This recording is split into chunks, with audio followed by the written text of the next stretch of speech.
तो यहाँ पर आपके सवाल में ये कहा गया है कि एक यूनिफॉर्म तो डिस्क है of mass m and radius r initially stands तो वर्टिकली ऑन दी हॉरिजॉन्टल तो प्लैंक पर रखा हुआ है, right sir, is it true? और बेसिकली वो प्लैंक का भी मास m दिया हुआ है और लेंथ दिया हुआ है l, और वो प्लैंक जो है वो आपका रेस्ट कर रहा है on the smooth horizontal floor पर, राइट। प्लैंक जो है वो आपका रेस्ट कर रहा है on the smooth horizontal floor पर, और प्लैंक और डिस्क के बीच में बेसिकली जो है ना तो फ्रिक्शन बेसिकली आपके पास तो सफिशिएंटली हाई है to maintain the pure rolling of the disc on the plank. तो प्लैंक और डिस्क के बीच में जो फ्रिक्शनल फोर्स है वो आपके पास तो सफिशिएंटली हाई है to maintain the pure rolling between the disc, to maintain the pure rolling of the disc on the plank, right.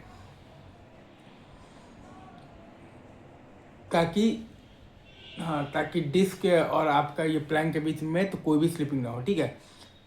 अब हम लोगों ने वो प्लैंक पर एक फोर्स लगाया हुआ है F टू दी राइट, और मतलब कि हम लोग बेसिकली तो प्लैंक को एक फोर्स मतलब कि F हॉरिजॉन्टल फोर्स लगाकर पुल कर रहे हैं। तो हमें फिर सारे पैरामीटर्स बताने हैं।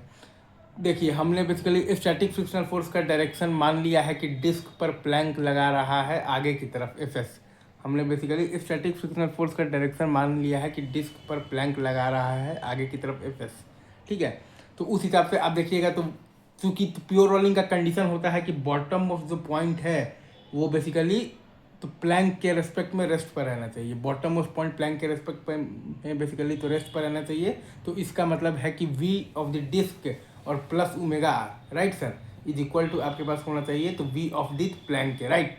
V ऑफ द डिस्क और plus omega r is equal to आपके पास होना चाहिए बेसिकली तो V ऑफ द प्लैंक के। तो ये तो खैर आपका तो शुरू में है ही, खैर 0 बराबर 0 है।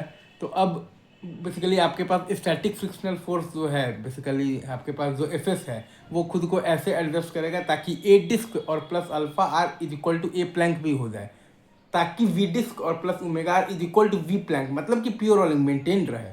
अब बस स्टैटिक फ्रिक्शनल फोर्स अपने आप को ऐसे एडजस्ट करेगा ताकि ए डिस्क और plus alpha r is equal to आपके पास ए प्लैंक भी हो जाए, ताकि वी डिस्क और plus omega r is equal to आपके पास जो वी प्लैंक है वो मेंटेन रहे। तो हमें बस कंडीशन में क्या लगाना है कि ए डिस्क और plus alpha r is equal to a plank.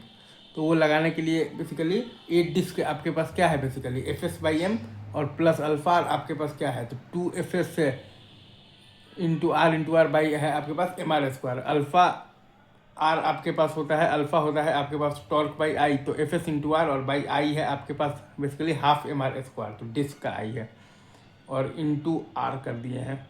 तो ए डिस्क और plus alpha is equal to a plank आप निकालिएगा। तो हमने बेसिकली माना है कि प्लैंक जो है वो डिस्क पर फोर्स लगा रहा है, बेसिकली Fs फोर्स लगा रहा है फॉरवर्ड डायरेक्शन में। तो डिस्क जो है वो प्लैंक पर फोर्स लगाएगा, Fs लगाएगा बैकवर्ड डायरेक्शन में। हमने मतलब कि हमने ये माना है कि प्लैंक जो है वो डिस्क पर फोर्स लगा रहा है, बेसिकली Fs लगा रहा है फॉरवर्ड डायरेक्शन में, ठीक है। तो डिस्क जो है वो प्लैंक पर फोर्स लगाएगा Fs बैकवर्ड डायरेक्शन में। तो इज इक्वल टू आपके पास बेसिकली ए प्लैंक क्या है, ए प्लैंक आपके पास आ जाएगा F माइनस Fs और बाई एम। तो यहाँ से आपके पास F is equal to 4Fs, Fs is equal to आ गया है F बाई 4। तो ए प्लैंक आपके पास आ गया है 3F और बाई आ गया है आपके पास 4M। आई होप आपको बहुत मज़ा आया होगा। Thank you very much, love you guys.